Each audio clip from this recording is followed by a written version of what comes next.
Hi and welcome to the next section of the Guiding and Correcting course. If you don't already know me, my name is Marta Barnes and I'm one of the trainers here at VIPX.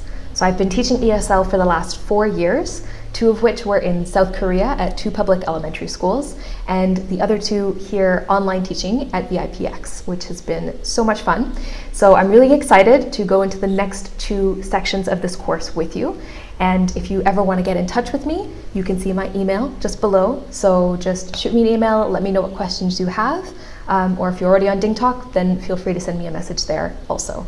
This section of the course is going to be about scaffolding, which you may or may not be familiar with already.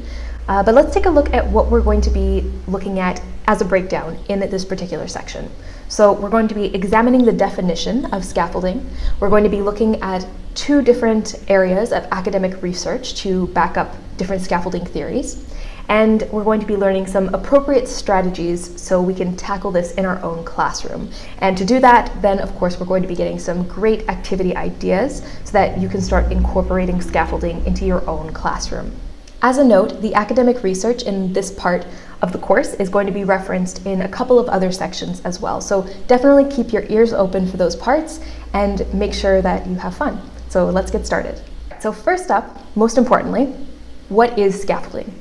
There are a bunch of definitions out there, but roughly defined, it is providing contextual supports for meaning and using those supports to gradually introduce complex topics. A lot of the time we're teaching students things that are very complicated and it's not something that they can just get right away. You have to build the staircase for them, or the scaffolding in this case.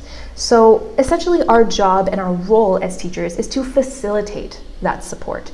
And we have to do this through a variety of instructional techniques that we're going to talk about today.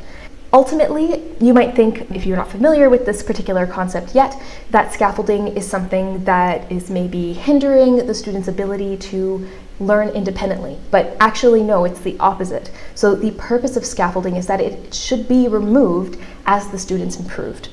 And ultimately, we have to think about it not as a crutch, but as a tool to foster the independent learning.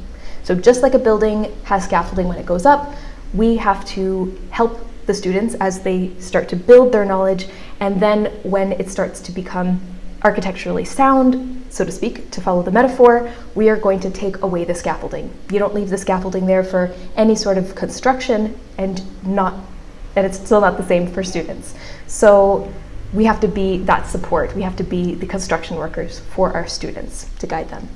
There are many ways to incorporate scaffolding into your classroom, so let's take a look at the very broad range of what scaffolding should include before we go into the details and the academic research.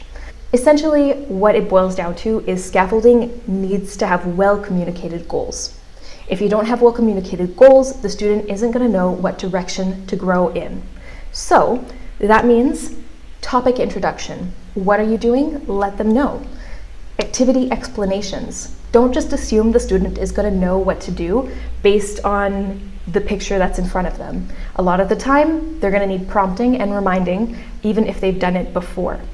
Also, giving detailed instructions, but only one at a time, is extremely important for students to understand, so that they're not having too much going on at a time, but rather you're giving them that step-by-step process. So they're much more capable of handling the activities and tasks that you set them in the classroom.